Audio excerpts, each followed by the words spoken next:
All right, everybody, we are back. This is the last one for today. We're going to be hearing from Mikel Lindsaar. He's going to be talking to us about standard development. And we talked a bit about this on Ruby Rogues, and I'm sure he's just going to go into more depth without us That's right. asking a bunch of crazy questions. I'll let you take it from here, Michael, and I'll Thanks, just Ryan. I'll just chime in if somebody asks a question in the chat. Yeah, absolutely. Look, standard development is something that we've been working on for a while at Reinteractive, and I wanted to give some ideas to obviously the attendees on what we mean by that. And Charles is going to chime in if there's any questions because I can't actually see the screen the way that everything is set up. But anyway, we'll see how we go. So the subtitle of this talk is how to work with clients and stakeholders without losing your mind. And this is actually a common problem that comes up with software developers. And I'll go into why I can say that's a common problem, I think. And we'll go from there. So first off, look, feel free to ask questions. I'm pretty good at controlling how long my talks go. So if you do have a question, Charles can chime in with it if it's appropriate at that point in time, and I'll answer it. Otherwise, I'll hold it off to the end and I'll go into it at the end, but it's not a problem. Please interact. I love questions. I love taking the talk in a way that I wasn't necessarily expecting, and it's great to find out what you're all wanting to know about. So very briefly, who am I? I started a development business, Reinteractive, in 2010. I've grown to about 40 staff in 7 years, 30% year-on-year growth. We've actually delivered hundreds of software projects worldwide to clients ranging from just a single person as a startup to huge multinational companies. It's got a very broad idea of what clients want in that area. And this is something that I can now talk to, which I've been happy about. I'm the author of the Why Ruby on Rails book. I've just shortened it there. It's a little booklet that you can give to people if they're interested and want to know why Rails, and Confident Software, which is coming out next year. Started and sold a couple of SaaS businesses in the last 5 years, and also author of the Mail Gem. And happily, I believe I still hold the record for deleting the most number of lines of code from Rails. Very proud of that particular record. I think it's my net contribution to Rails is like minus 17,000 lines of code, which is just fantastic. So, because less code, less bugs, right? Anyway, how to interact. Obviously, you can ask questions here. There's some other details there. They'll be repeated at the end of the talk, so you can always get in communication with me if you have any questions. So what is standard development? Well, before I go into that, I want to get an idea and maybe ask you, why are you here? What is it about this talk that, piques your interest? And you probably might relate to one of these, yay, PowerPoint bullet points. You've had clients demand impossible deadlines, which seems to always happen. There's always a difference between what's real and what's wanted, and how do we actually get that done? You don't necessarily know how to balance test-driven or behavior-driven development with reality. This is a very common problem, and I'm actually going to show a specific slide on that where it becomes an issue. You don't know how to get approval for doing test-driven development or behavior-driven development. So maybe you're in a situation where the client just wants the code to work, and doesn't want to spend money on writing some tests or whatever it seems to be that is making them concerned or worried about what they're going to do. You want to build consistently good products. I would say that this is a common desire for every developer out there. You want to build the best that you can build. You don't want to be sitting there building something that you know is going to break or is going to be frail in production. And in fact, I've interviewed a lot of developers that have left projects over my 7 years of hiring people. And the number one complaint of software developers that leave a project, aside from they don't feel valued or they don't have any say or they can't contribute to the organization, like management related issues, the other number one reason people want to leave is that they just feel like every time they push some code into production, it breaks. And that just gets very demoralizing every time that happens. We all want to do the best job we can. And knowing that you're writing code that has, maybe an 80-20 chance of actually working when you push it live is just kill me now. That will grind you down as a developer faster than anything else. You might have never gotten the time to do it right. You get this requirement in, you have to do it, you don't have enough time to do it, you're totally stuck there. How am I going to get through it? You might have just too much technical debt. You're sitting on a code base that just has so many untested avenues and paths that you just don't know where to start. And that can create its own problems. You're sick of never being able to pay that down. Yep, that happens a lot. You don't understand maybe why test or behavior-driven development is needed. Maybe you've gotten away with not having to do it and you just magically write amazing code. I know some developers like this, and that's fine, if it works for them. But hopefully I can give some counterpoints to that. You might have never successfully tried to build with test or behavior-driven development. I know that a lot of times I've had a problem with it. And actually, this talk is not about becoming a test or behavior-driven development guru or ninja or whatever else you want to talk about. I believe there's a balance here. And I think the idea behind test and behavior-driven development as a purity, that every new line of code must have a preceding test, is effectively untenable in our current market, and maybe in any market, and I'll explain why. You might also think that testing is overrated, waste of time, etc. Look, in a lot of cases, it can be. And how do we balance between getting the right amount of tests in place versus the client requirements of getting launched versus the constraints of time that we have? And those three things are a balance. So hopefully you can relate to at least one of those, or you can think of a situation where you've been in one of those situations. And ideally, I'd like you to just, quickly go back and think of a time when one of those things came in, and that feeling you had and the confusion that there was on trying to think about, well, how am I going to move forward on this? And that's what we're going to talk about here. So what's the solution? Well, there's a couple of ways we can do this, I guess. If you back in about, I think it was probably 5 or 6 years ago, there was the whole, test all the things mantra that came out, where every line of code had to be done with test-driven development. And if you weren't doing that, you were somehow a lesser developer. You weren't moving forward.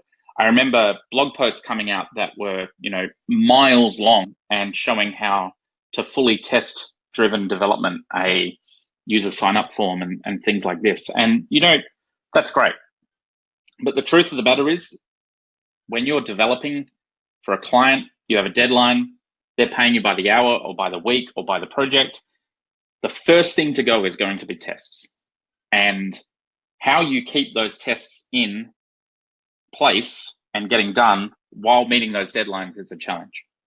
Of course, the opposite of doing test all the things would be tests, YOLO. Just push it to production. Let's see if we go live. Doing it live, all that sort of stuff. You're soon going to know if the test broke, because it's not going to work in production. And that's the other extreme. Now, I doubt that anyone watching is a test all the things person or a test YOLO person. They're two extremes. I'm sure that most people are in a gray area. Now, the problem is that because of the push and the mantra on testing everything, it sort of became a bit of a failure if you didn't do that. Somehow you were being a bit of a development fraud if you weren't testing everything. If everything that you were trying to put in place didn't have that coverage test, are you not good enough as a developer? And this is an important aspect of what we're talking about, because, the truth is that there has to be a level, a bit of a balance between not doing anything and doing everything. And hopefully I'm going to help you find that balance and help you argue your case, because there is a matter of selling it. Everything that you need to sell in life has some value that's perceived or not perceived by the person who's buying it. And the times that you fail to sell something to someone is purely because that person can't see the perceived value of the thing that you're selling to them to be high enough versus the cost it's giving them. And that value could be a lot of things. They might not just want it, in which case you're going to have a hard time selling ice to Eskimos, for example. But it could be that they haven't seen what's the value of actually building it. And believe me, tests and getting tests done and putting them into a development workflow is something you absolutely have to sell. You can't expect that to just be taken for granted that, yes, absolutely, we'll do that, because it costs money. And because it costs money, it has to be communicated as such. So before I get into all of that, I'd like to talk about what I'm talking about when I say standard development. Now, what do I mean by standard development? Standard can be a lot of different things. Standard can mean, being exactly the same every time. Well, I don't mean that. That's not the definition I'm using. A standard is also a flag that you put up a flagpole. That's obviously not what I'm using. What the definition I'm actually using in standard development is this one. And it comes from Webster's Third International Dictionary Unabridged. It's about this thick. And I think it's about the third definition or something. And it says, a definite level or degree of quality that is proper and adequate for a specific purpose. Now, that's a level of standard that should be used when we're talking about software development, I believe. If you're building a control system for an airliner, the degree of quality that's proper and adequate for that purpose is like way high. If you're building a software system for a Mars rover, it's even higher because there's no way to fix it or patch it if you find a glitch. So there's a level or degree of quality that's appropriate for the given situation. And this is what I mean when I say standard. In terms of development, it's interesting. I actually tried to look up the definition of development, and I wanted to get this as a concept. And in the dictionaries, there's no definition of development that relates to software. The closest one I found is this one, which says the process of converting land into a new purpose by constructing buildings or making use of its resources. So I thought that was pretty good. So I paraphrased it and I created my own definition for development. I mean, Shakespeare can invent words, so why can't I, right? So my version of development is the process of converting systems to new purpose by creating programs or making use of existing resources. Now, if we take that definition of development for software, taking the things that we have, reassembling them, building them, creating programs around them, and turning them into something new, which is pretty much what we all do every day, standard development would then be a definite level or degree of quality of converting systems to a new purpose by creating programs or making use of existing resources that is proper and adequate for a specific purpose. Now, having this as a definition of what you do every day when you're doing software development is really useful. And it's useful because it gives you a framework within which to work towards. The first aspect is it's a level or degree of quality. So when you're building that landing page or that terms of use page, what level of quality do we need around that in terms of testing, in terms of delivery, in terms of making sure it works? It's a static page. It's never going to change. It's not even sent through the routes file of your Rails app or whatever you're using. So what's the level of quality we need to do there? Well, we write the page, we look at it on our own laptop. We may write a quick spec that says if I visit the terms page, I get some text that says terms of use, and that would be it. And you'd push it live and make sure the client's happy with the spelling, and that would be a level or degree of quality that would be proper and adequate for a specific purpose.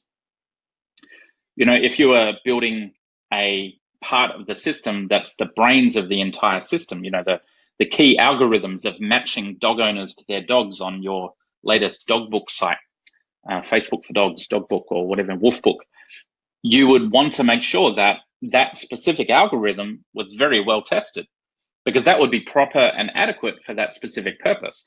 You want to make sure that you're balancing what you're testing with why you're testing, and then with the development, you get a level of quality that is usable. Because the truth is that testing all the things is an impossibility. Let me paraphrase that. It's an impossibility to get paid to test all the things. No one out there, no client, no stakeholder on a web development project is going to green light the amount of money and time that you would need to test everything. If you've been doing testing and development for any amount of time, you would probably know the fact that if lines of code is this much, the tests are about this much. And that just means that you're going to spend 4 or 5 times writing the number of tests if you're going to try and test everything. In fact, if you wanted to test everything, it's probably this much, even for a very simple method. So no one's going to pay for that. And, in life is a balance. It's not all or nothing. And this is something that you need to look at when you're doing your development. What is the balance? Whereabouts are we going to, dive in a bit deeper, and whereabouts we're going to pull back? So in terms of an application that's running, I'm going to show you a couple of things where BDD and TDD are pretty much done wrong. And this is something that I'm just going to give you one simple example where a lot of people start with when they're doing test and behavior-driven development. And this is quite common. So when people first start, they'll write something like this. They've got a user class, and it's literally a one-line method that is followed by 12 lines of tests to test that one-line method. And all we're doing here is we're taking the given name, the family name, we're putting it into a string with a space in the middle, right? Now, you can see that I've tested the 4 main edge cases around that. That's, I would consider, a waste of time. It's not the required quality. We know that map ampersand presence is going to return nil or a string. We know that compact is going to compact that array. And really what we're doing below is we're testing the fact that Ruby works, or Rails works in this case, Rails and Ruby, that they do what they say they're going to do. This sort of testing is where test-driven development, behavior-driven development gets a bad name. Because in a web application, this pretty much is a waste of time. You really don't need to go into this level of detail. This is a little bit of a contrived example, but it's not, because I have actually seen this almost exact code. I mean, I just whipped this up. I didn't copy and paste it out of anything. But I've seen very similar code in production systems where the user model has all of these individual methods, like full name and date of birth, and the date of birth has to come out as like 4 different strings, and it's just calling str or string for time, str format time, sorry, strf time methods on it, and then asserting that strf time method is actually returning all the proper things regardless of all the inputs and all that sort of stuff. That a lot of that stuff is a waste of time. Even more so if you consider that user model is probably going to have a validates presence full name true on it, or validates full name presence true, or validates given name, family name, presence true at the top of it. So you've already got a validation on that method. So then all of the tests that have nil in it are never going to be executed anyway, because the data model is never going to allow that state to exist. So suddenly all those tests that you write at the start of the project thinking that you're really going to do it right this time, I'm really going to cover everything out, they just become a waste of time and actually just become wasted space. I mean, it only took me 3 minutes to write that whole thing, but if you repeat this again and again and again and again and again on your user models and the data validations and really digging in there, you're just going to waste time. What would be a better way to do this? Well, if anything, I'd do that first test, gives the name as a string, and just let given name, family name. I've missed a thing there, sorry.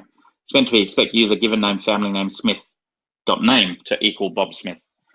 So I've missed a slide. Oh, I'll fix it later. This is why tests are good. But if anything, it would just be that first line. You just want to make sure that full name equals Bob Smith with a space. Now, getting this done and getting that attitude right is something that we need to do. So why do we even want to test? This is where you want to go to your stakeholders and communicate to them on why it is that you want to test, sales points. And hopefully this gives you some ammunition in being able to pull that forward. The primary reason is stability. Stability is the #1 reason I feel for writing tests. If you can have the right number of tests in place, and I'm going to go over which ones I think would be the correct ones in terms of standard development, of having proper and adequate level of quality relating to what's required. Stability is where it's at. You want to know that when you add a bit of code, the whole thing's not going to crash. And the way you do that is by putting tests on the right things. You want to make sure the happy path is there, that you're not doing any harm, and make sure that as you're adding items to that code base, you're not blowing it up. I'm sure everyone's at some point bumped into an application that they're working on where they've made a change, they've pushed it into production, and the whole thing's gone just insane. I'm sure it's happened many times for you, and I know it's happened for me, and that just sends you a bit crazy. So the stability is the primary thing. The more stable you have an application or a code base, the better you're going to be able to add to it, because the more confidence you'll have in making it happen. Tied right into that, and if you go to your stakeholders and say, look, I want to do tests, and the reason I've been spending time on tests is because of stability, they'll understand that more if you also talk about regressions. So a regression is where you've built a bit of code, you've then added something else, and an earlier function or action has then broken, so it's no longer working. So this is where stability and regressions, they're really the same thing, I would say. But the regression testing allows you to make sure that the feature you developed 6 months ago is still working today. And that's one of the main ways that we sell this to our clients. Most clients that come to us who are doing software development have had the experience that every time they ask the developer to add something, something else broke in the system. And they could never get this thing where they just add a new feature because they're always fixing the old features. So this activity is the two main aspects of where you'd want to push that in. Another key point about getting that testing done is it actually gives you some documentation about what's expected. I work on an application that handles statistics and graphs and things, and I've gone in to make changes on that, and I've had to read the tests to understand what's the expected behavior, even though I wrote the code a year ago or 2 years ago. And that's a bit amazing to me. I get to go in and look at the code base and look at this method, which is 4 lines long, and I'm going, what does that even return again? What's that it returns a bit of JSON, I know, but what does that actually look like in the return value? So I actually go to the test and I can actually see what it is that is returning and how it's returning and why it is returning that. And don't undervalue that level of documentation. We've also had clients come to us and say, we want you to have documentation in the code base, and we point to the tests as the documentation in many cases. So that becomes a very valuable addition to your application and lets you grow it into further areas, getting on new team members and doing all that sort of stuff without having to try and figure it out or trial and error. Another good aspect of doing that standard level of development in adding the tests in and doing that sort of thing is you get to make sure and think about the architecture in a different way. I found that in the history of doing development in my, whatever it is, 15 years, when I've had to write, or when I have written tests and the proper level of test, it's actually made me think about the architecture. And in many cases, to make the code easier to test, I've had to improve the architecture to bring the tests up to a point where the tests actually work against the code base. Splitting up a big method into smaller methods, or changing the way a class inheritance works, and differing ways like this that actually make the code easier because we've had to test it. Getting in the other way around, just developing and not doing any tests, you tend to end up with large files. I mean, one client that we just recently took over had a 4,500 file long controller in Rails. And if you know anything about controllers, they're not meant to be that long. But worse than that, on about line 2,300, they actually had a new class defined within the controller. So you're just scrolling down, and then suddenly there's a class that's just been opened up and monkey patched just before a method. And not so brilliant. So obviously that person was under some time constraints or whatever, so I'm not judging on their quality of development, but that controller also didn't have any covering tests. And you could see that if the tests had been kept in and the tests were being done, that probably wouldn't have happened, because they would have had a problem trying to test it. How do we actually get this thing to know that it's going to work? And they might have split that out into its own file, or moved it around, or reduced the size of the controller, or take some of those actions that were in that 4,500 lines and put them into a concern or something else, so that different aspects of this could be tested. Because a 4,500 line file, if you were to test every action, would have probably a 12 or 15,000 line specification or test file. And obviously that wasn't going to happen. So this is an interesting aspect where architecture can actually help impact on, the testing can actually impact on how well the architecture is going to occur. Another key aspect on standard development and doing the right level of testing is given velocity. And this is probably the biggest selling point to a client. We've dealt with clients that, complained that our level of velocity was lower than the previous developers. And we'll come back to them and say, yeah, but we are doing testing on this. So we're creating a regression test. And what you'll find is over 6 months, our velocity won't change very much. I mean, it will dip down a little bit, but you'll see that developers that aren't doing testing will start from zero, and they'll spike up to a very high level of delivery. But then the delivery curve will tail off very, very quickly as they start hitting regressions, because they don't have tests in place.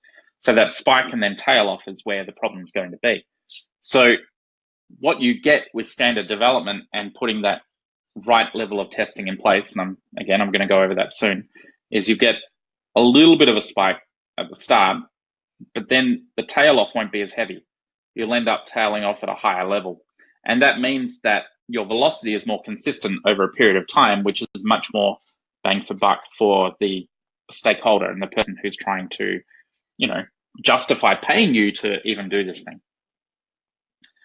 Another cool aspect about standard development and testing the right amount is it gives you continuity. And by this, I mean, you can bring on new developers, and developers can leave without the project suffering too much. Excuse me. One of the aspects about having an application that has no tests in it, or very little, is that all the knowledge about how this thing even works has to reside in one person's head. And if that person leaves, the project suffers massively for months as someone else is trying to build up that domain knowledge. If you have the right amount of tests and you're testing the right things and you're developing to the right level of quality, that continuity issue will become less of an issue, and you'll be able to swap developers in and out much more easily. I'm not saying you won't take any impact, because you will. You always will. Swapping out a developer is always going to develop a problem for, just in terms of there will always be something in the system that's a bit of a gotcha, or some aspect that isn't fully documented, or some bit of code that really needs to be rewritten, but no one's really confronted it yet, and the new guy or girl has no idea that they're coming into that minefield. So having that continuity allows you, or having those tests and the standard development approach allows you to keep that ability to swap in and out developers quite easy. Accordingly, this will save the client and the stakeholder money in the long term. In the short term, nothing is faster than just writing the code without a test. I mean, it's what it is, because writing the code without a test basically means that you're writing 4/5 less code. So it has to be faster in the short term. So it's going to not save money in the short term. And this is probably the biggest problem that you'll have when talking to stakeholders, because they go, well, why do we need these tests? You spent 2 hours in the morning writing the code, and you said that you spent 8 hours yesterday or 6 hours yesterday making sure it's all tested right. I can tell it's working. I just tested it in production and it's fine. So why are you doing that? What you need to point out is that in the long term, it's going to save them bucket loads of money, like huge amounts of money, because every time you push a piece that's going to break something else, it's going to stop your forward process. It's going to reduce velocity, increase regressions, impact on continuity if the developers ever have to change. It's not going to be self-documenting, all this sort of stuff. It does save money long term, absolutely. And if you ever have a client that needs explaining on that, feel free to email me and I will send you, I'll help you reply to that person. I'll send it to you, obviously, and give you some ideas. I'm more than happy to to give you some pointers, as long as you've watched this talk. The next thing it gives the stakeholder is happier customers. And this is one of the most powerful ways that we communicate testing to our clients, in that we point out that an application that's constantly breaking is not going to be a happy environment for the customers to use. If the customers click the link and the link doesn't work, it's only going to take 2 or 3 times of that sort of thing. They're going to leave the application and not come back. And having that standard development approach with the right amount of testing on the right things is going to make sure you have happy customers the majority of the time. This is obviously a key thing, especially for a SaaS business where customers are fickle and they can change rapidly. But even for internal projects, if you have an application that's used internally and it's constantly crashing, that's going to smash down your internal staff morale, because they're forced to use it. They have no choice. It's not like they can go and sign up for the other internal system. They have to use this thing. So making their lives a bit easier and making sure that that application is doing what it needs to do is critical for them. So this relates to productivity and all these sorts of issues moving forward. So you want to have a look at that. There is a definite point around that, and getting that happier customer end result is a real powerful point of standard development. Within our company, we've been doing this approach for quite some time in what we're testing.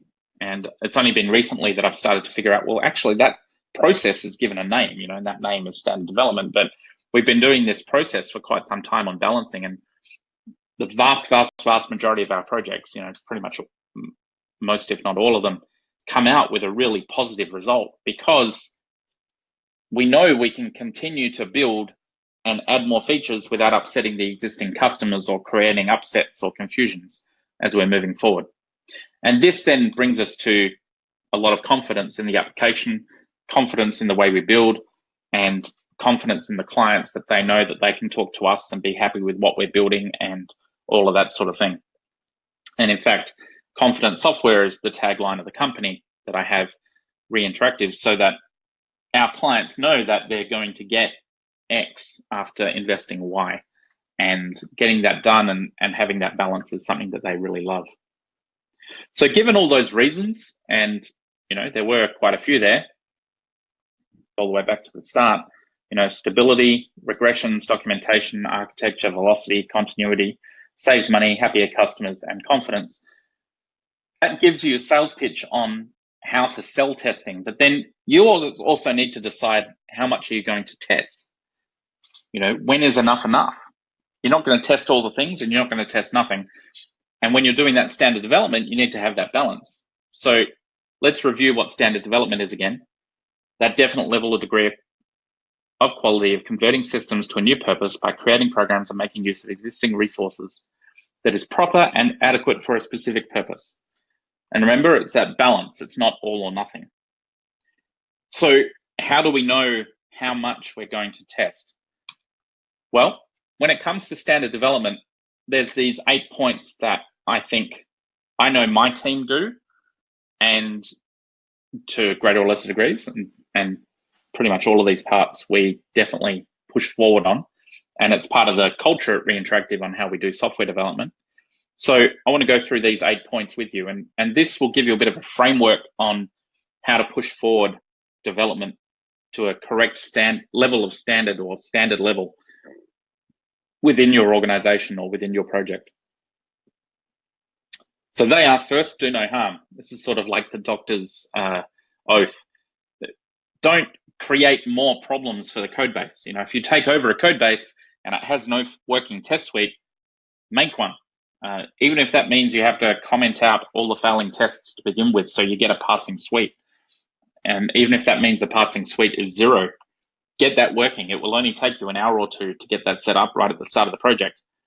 So make sure that you're not pushing new code that's just corrupting and furthering the problem within the code base. Always try and figure out, how can we actually improve this by touching it, not make it worse or exacerbate the existing problem. The second thing you want to look at is prioritizing the happy path, which I'll explain in a minute. You want to focus on the user experience. You want 100% peer reviewed somehow, anyhow. New code means new test. Pay down the technical debt. Don't expect approval, and be practical. So what do I mean about these 8 points? Well, let's go into it. I've already mentioned a little bit on first do no harm, but this is a pretty important one.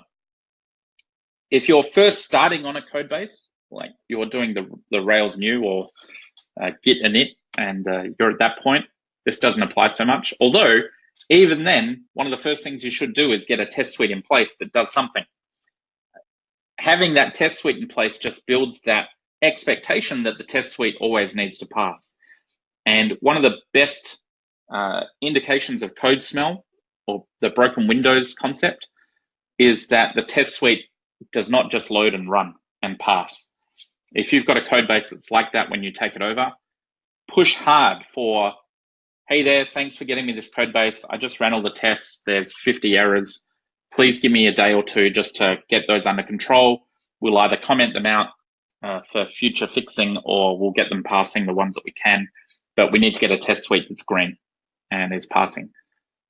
It's very rare for a client to push back at that point, especially if you're just taking over a code base, because you're saying, look, in order to look after this thing, there's all these things that are broken. We need to make sure that either that's false and that they are working and the test is wrong, or that it's correct and they're not working and the test failing is correct. And this is something that a lot of clients will understand, especially if you show them all of the failing tests. You go, well, hey, you've got 1,000 tests and 30 of them are broken. We need to find out why they're broken and either remove them or fix them. And the clients will almost always, I don't think I've had an example. Well, I remember one example where a client had a really specific deadline and they absolutely needed something working by the weekend, and it was an emergency and a rush and whatever.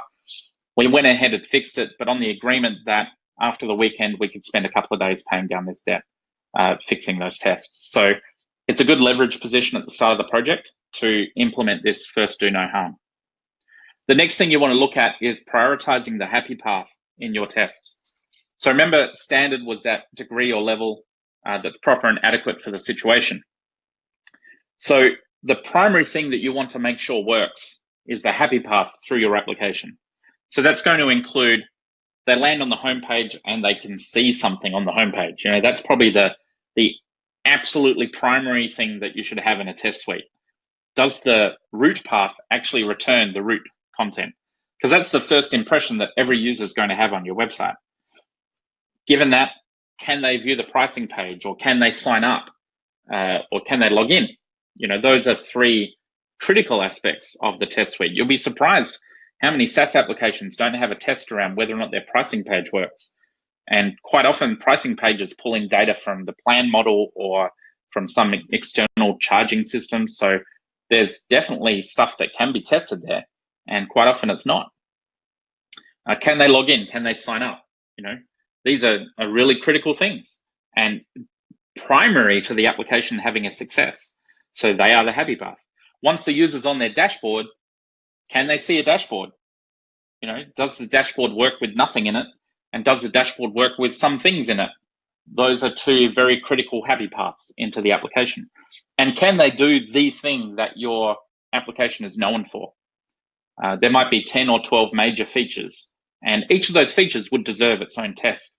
Now, if you're focusing and prioritizing on this, then you're much more likely to catch hidden regressions, because you might have a regression that fails in some weird way that doesn't really show up unless you do this certain feature, and then it comes up. The happy path would also include any failures. So this is where the user experience comes in. So if a user reports a bug saying, hey, I did A, B, C, and I got an error screen, that then becomes one of your happy path tests. You could go as far as creating a happy path folder in your test file, but I mean, in Aspect, they're just features, and in test unit, they're like integration tests or however you want to use that. But focusing on this happy path and adding more tests into that to make sure that the bug that you fixed, that the user found, still works into the future, very good use of your time. And when you're taking over a project or you're building a project, really focus in on that. The problem with that is it makes your test suite run longer. But with continuous integration servers and all this sort of stuff, I would posit that that's less of an issue. It's much more important that you have stability in your code base. And there are ways to speed up full stack tests so that they run faster. But again, you want to just make sure that that happy path works. For example, we have a learning management system in one of the applications we're building or have built, and there is a happy path that creates a course for a student to go through that includes every type of step or screen that we have in the system, every one of them. And the happy path test makes that entire course with all of those screens in it, and then just has the user click through all of them as if they were getting it correct all the way through. And we assert that whole line works. That's one test. It takes 10 seconds to run or 8 seconds to run. But we then have a huge amount of confidence that every one of those steps will work into the future. So focusing on that user experience is very important. It also helps you get more investment into or buy-in into doing this standard development approach. And because the client or your stakeholder will see that they don't get a lot of user complaints because the thing generally works and it's quite stable, and they'll be very happy about that. The next thing to do is work out how to get 100% peer reviewing on your code base. Now, if you're working solo, this can be a challenge. There are solutions to it. You could find another freelance developer who's also solo, and you two could have an agreement to review each other's code.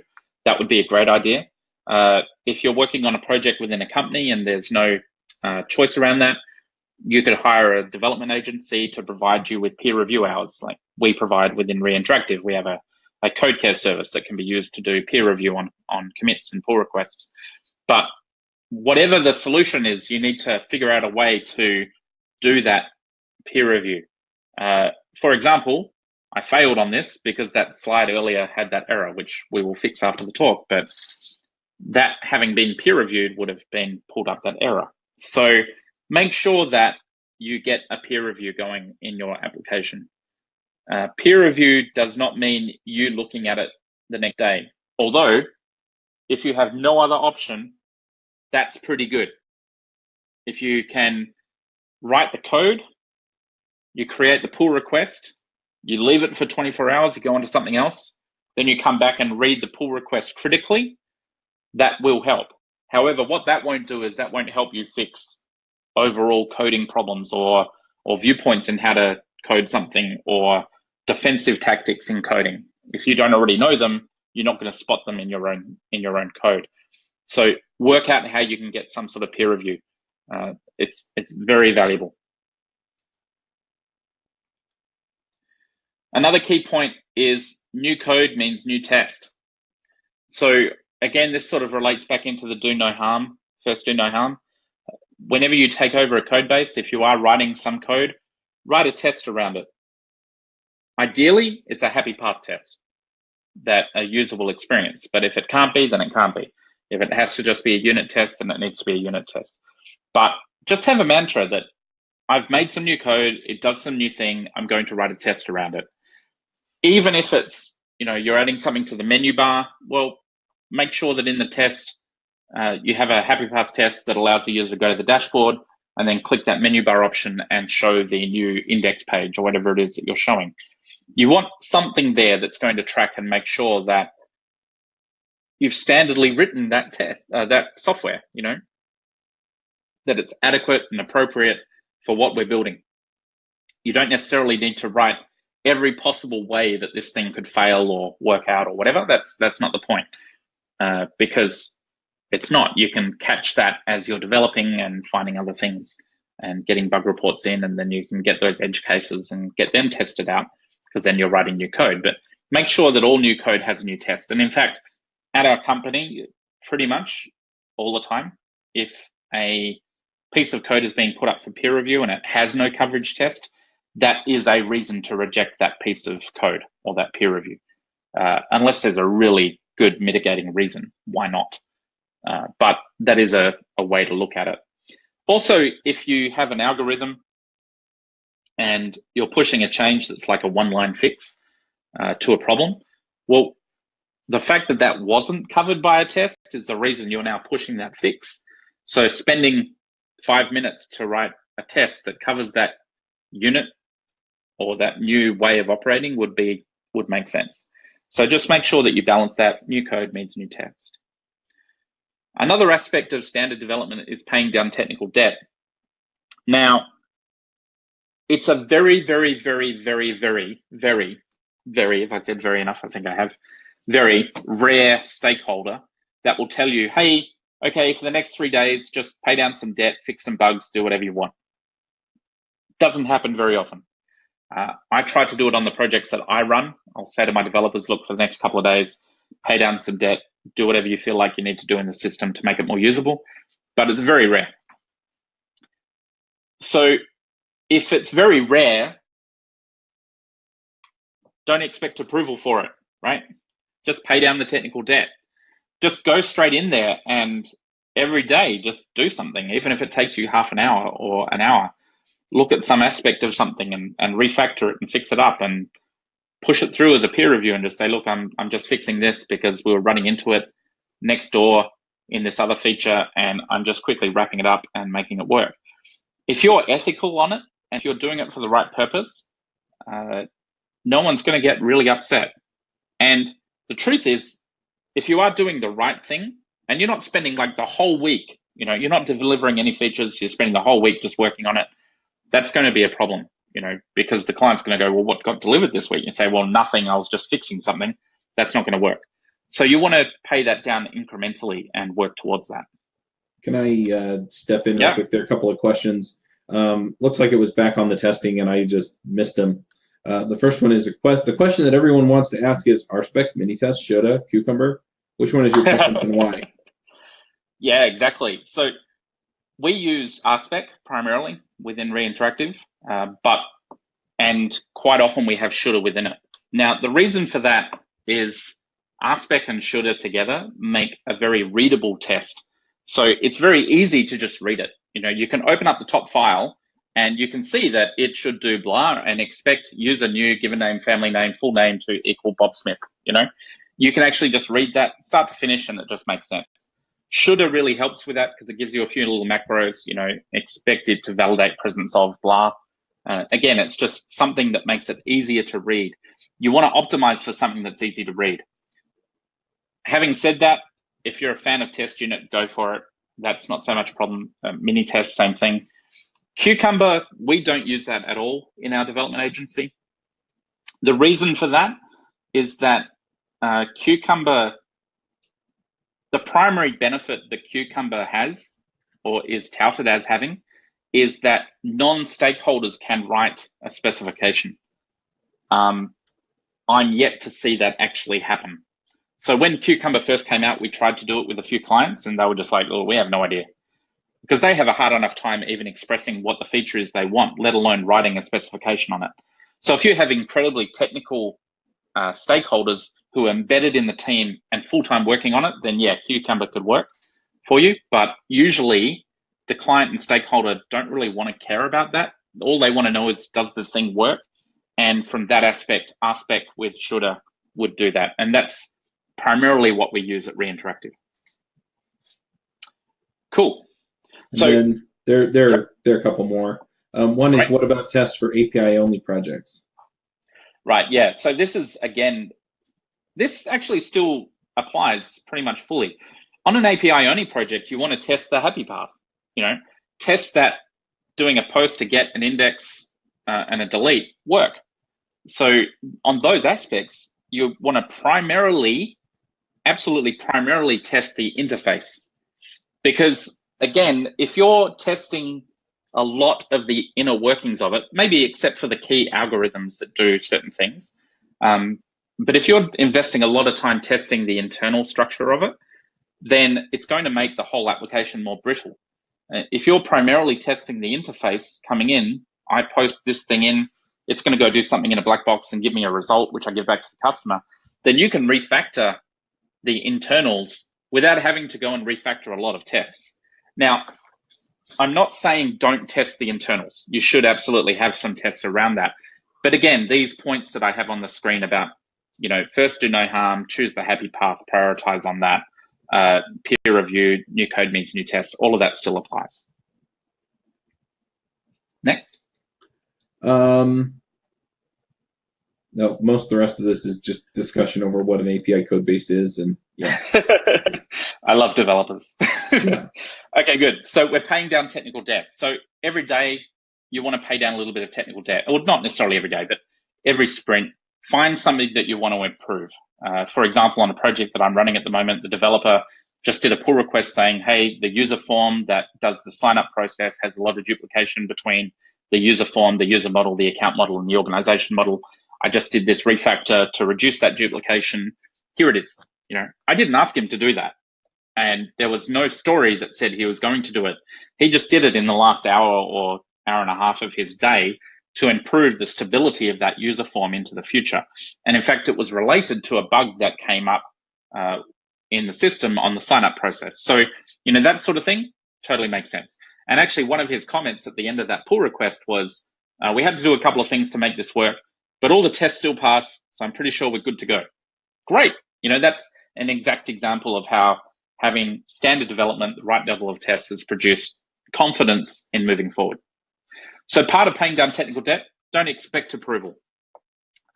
If you're going to go to your stakeholder and say, I want 8 hours a week or 20 hours a week to pay down technical debt and improve tests, you're going to have a huge sales process on your hands. You're much better off just incrementally doing bits in between times, staying very productive, make sure you still push the features they want, but just generally increase the quality of the code base as you're going. You don't expect approval, don't ask for approval. From my point of view, it's standard development. This is the standard way of doing software development. So what do they want you to do? Do a non-standard way of doing software development? You're more than welcome to show them this talk or talk to them about it, but that's how you go about doing that. Don't expect approval because you may or may not get it. But I can tell you, if after 3 months, the application is more stable, it's more productive, there are less bugs, less user complaints, that stakeholder is going to know and they will credit you or you and your team with that benefit. The final point here on what to test is be practical. Don't try and spend 3 days testing every side feature of everything that you're trying to do. Follow the previous points, first do no harm, prioritize the happy path, focus on the user experience, 100% peer reviewed, new code means new test, and pay down the technical debt. So if you focus on those, then being practical or being pragmatic or however you want to approach it makes sense. You want to spend the majority of your day developing new features and helping the client expand, and a bit of your day paying down the technical debt so that you can continue. So in summary, we include those 8 points, what I just went over. Standard development, when it comes to testing, would include first do no harm, prioritize the happy path, focus on the user experience, 100% peer reviewed, new code means new test, pay down the technical debt, and be practical. If you can do those and find a balance there, you go a long way to producing what it is you're trying to achieve with your client, which is a stable, well-running, highly featured, well-tested, high-velocity software project. And at the end of the day, that's what everyone wants. So if there are any more questions, I'm happy to take them. We're ending about 5 minutes early, which is about perfect. And we do have that book coming out next year. You can get it from that link. You can get a free copy of the Why Ruby on Rails booklet if you go and register there. And you can get hold of me through those different things. So there you go. That's the end of the talk. Were there any other questions there, Charles, or do you think that's about it? I don't see any. There's about a half a minute delay between that always happens. Talking and then so we'll give everybody a minute or so to just chime in if they've got a question. Yeah, totally. The questions that we already had about the API and which test suite are actually really good. There is a fear of missing out in the developer community with regards to, am I using the wrong test suite or am I using the wrong gem? The truth is, whatever it is you use that makes you productive is probably the best thing for you to use. And don't freak out about people saying that this is the only way to do something. You want to have that balance, find what works for you, and then run with that. You don't want to be sitting there worrying too much about what other system to use. It's very common. Yeah, one thing that I will chime in with, you mentioned that you see a huge spike at the beginning if you're not writing the tests, and then yeah, your productivity starts to taper off. So I just started working on SaaS. Well, I'm probably going to sell it as a software as a service, but right now it's just solving my issue. And yeah, I started it out and I didn't do any TDD or any testing really on it, just because I need it and I need it to work. And so I'm trying to decide how guilty I should feel about that. Well, don't feel guilty at all, because the truth, you're the stakeholder, and you will put as much work in as you can on it. You know, one of the other things about TDD and BDD, I think the premise is wrong. I think software development shouldn't be driven by the tests or behavior. You know, obviously behavior-driven development, we do that all the time anyway, even if you're not using Aspect. The whole reason you're building something is you're trying to create some behavior in the system. I mean, that's obvious, right? But I would say 90 to 95% of the tests written at my company are done after the code is written. And, you know, what I would do in that application, for example, is I would then create a test suite and just create some feature specs that are full browser tests that just test the happy path of that application, and just spend a day or two just putting that in place, you know, 6-8 hours.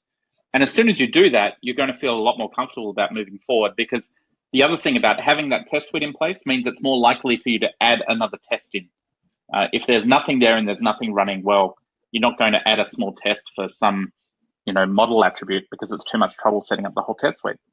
But that's the way I would approach that problem. Yeah, that's essentially what I was planning to do is once I have it working, you know, I'm going to go to my podcast sponsors. I'm building it to manage podcast sponsorships. Awesome. Go to them, get them using it, and then, yeah, get the happy path tested. Well, I'm sure I'll give you some feedback at some point then. Yeah. Okay, cool. I don't see any other questions coming in, so we'll go ahead and wrap this up. Of course. Thank you very much. You also mentioned I've built and sold a few SaaS products, and so now I want to talk to you about that, but we'll do that another day. No problem. Okay, thanks, Charles. Thanks, everyone, for attending. I really appreciate it, and I hope that this concept of standard development gives you all a bit of a foundation that you can then build off when you're talking to your clients. Thank you very much. Yeah, I agree. Thank you, Michael. Okay. Just one business item real quick. The rest of the conference looks like this. Tomorrow morning, 9 a.m. Mountain Time. That's 8 a.m. Pacific, 11 a.m. Eastern. Allison McMillan is going to be talking to us about hacking your workday to maximize learning. And then on Monday, Monday is the day that, you know, the kind of the heavy hitters, or the rest of the heavy hitters are coming. 12 p.m. No, not sorry, 2 p.m. Mountain Time. Uncle Bob is going to be speaking to us about clean architecture. And then at 6 p.m. Mountain Time, Mats is going to speak to us about whatever the heck he wants. Because Mats is Mats. That's right. And Mats is awesome, and so we will listen. That's right. Anyway, that's what we're looking at for the rest of the conference. I've had a few people ask me where the recordings are. I am working on getting those up, but the last conference I did, it recorded them to YouTube, and this time it just is holding them in the webinar software. And so I have to download them and rename them and rework them a little bit before I can get them up. So hang tight. I'm going to try and get them up tonight. Worst case, tomorrow morning, they'll all be up if you have an all access pass. And one other thing I should just mention, I was supposed to raise the price today on the all access pass, and I forgot this morning. So if you want to get it for $197 instead of $497, go get it tonight, because I'm definitely going to raise it in an hour or so. I have a meeting in an hour, so I guess after that I'll get in and actually update it, because I've got to go shower before I go. So yeah, I guess this is your last chance to get that if you want it. All right, thanks again, Michael. Thanks, Charles. See ya.